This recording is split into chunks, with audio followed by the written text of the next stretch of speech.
Muthaharoh, mahasiswa Psikologi Islam, Institut Agama Islam Negeri Pontianak. Di sini saya akan membicarakan mengenai mantra dalam Islam. Ketika saya menyebutkan kata mantra, kira-kira apa ya yang terbersit di benak atau pikiran seseorang yang mendengarkan? Bisa saya pastikan berbeda-beda di setiap orangnya, bukan? Mantra dalam masyarakat Jawa merupakan suatu metode penegasan suatu tujuan, di mana yang dinyatakan dengan kata-kata yang dianggap mengandung kekuatan gaib, sehingga memungkinkan jika ada sebagian orang yang berpikir, wah, mantra ini gaib dan mistis, atau mungkin, wah, mantra pasti berhubungan dengan dukun. Atau anak-anak bisa saja berpikir itu berhubungan langsung dengan penyihir karena seperti apa yang mereka lihat di kartun-kartun.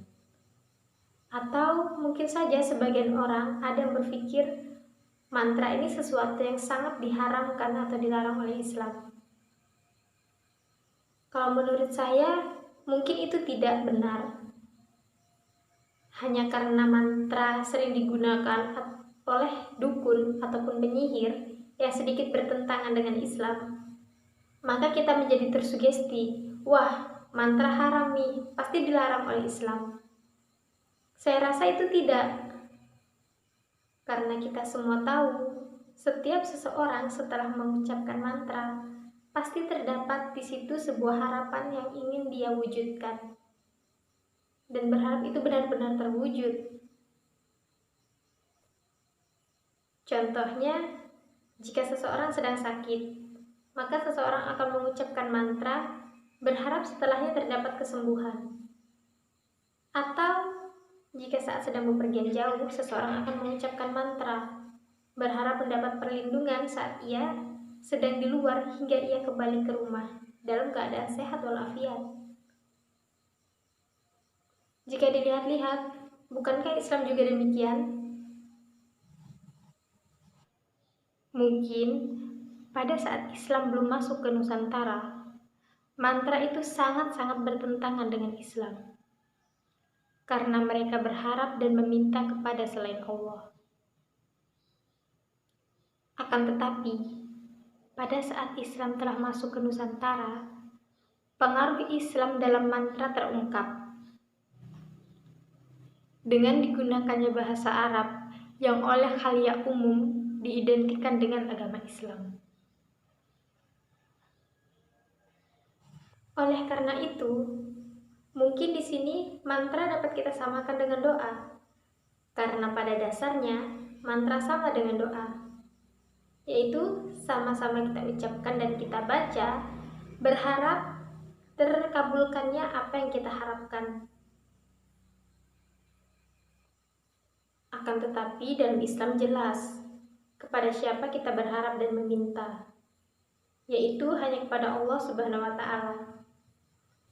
Baik itu berdoa menggunakan bahasa kita sendiri, zikir-zikir, doa-doa mustajabnya para nabi terdahulu, atau ayat-ayat yang terdapat dalam kitab kita, yaitu kitab suci Al-Quran.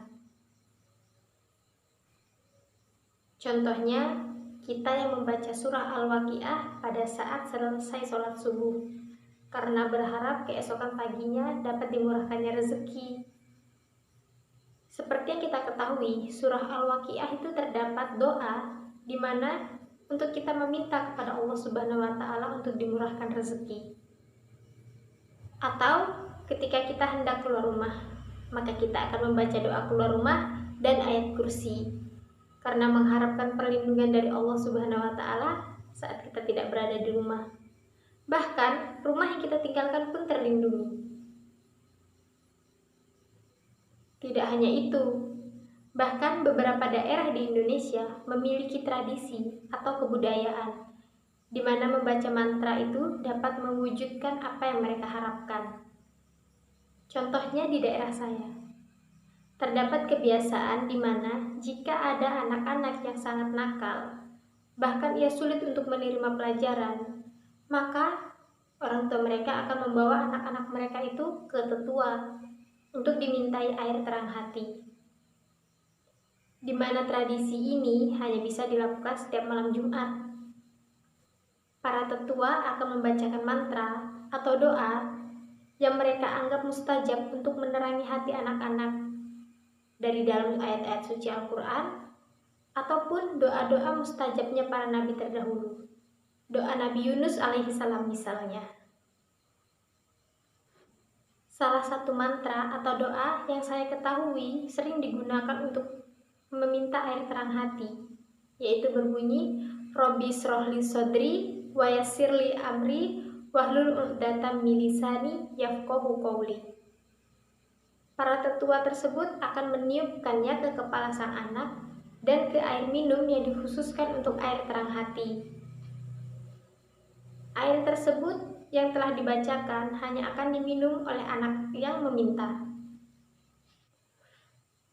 Dari situ, orang tua mereka berharap semoga Allah dapat membuka dan menerangi hati anak-anak mereka, agar anak-anak mereka mudah menerima pelajaran dan memiliki budi pekerti yang baik. Ternyata, pemakaian mantra tidak hanya dilakukan oleh masyarakat Indonesia karena tradisi ataupun budaya, tetapi pemakaian mantra ternyata juga digunakan oleh negara maju seperti di Jepang. Dikisahkan dari pengalaman seorang kepala pendeta, Hoki Kato, yang menggunakan mantra untuk membersihkan air dari limbah-limbah industri di bendungan Fujiwara. Pada paparan yang dikisahkan tersebut, air yang telah mendapat aliran kekuatan mantra akan menjadi jernih dan steril, bahkan dapat diminum. Dari sini dapat kita simpulkan bahwa mantra sebenarnya tidaklah asing bagi Islam, atau bahkan sangat melekat sejak dulu. Karena mantra pada dasarnya itu sama dengan doa. Bahkan seperti yang kita ketahui, jika ada seorang hamba yang sulit atau bahkan tidak meminta doa kepada Allah, maka dia disebut sebagai hamba yang sombong.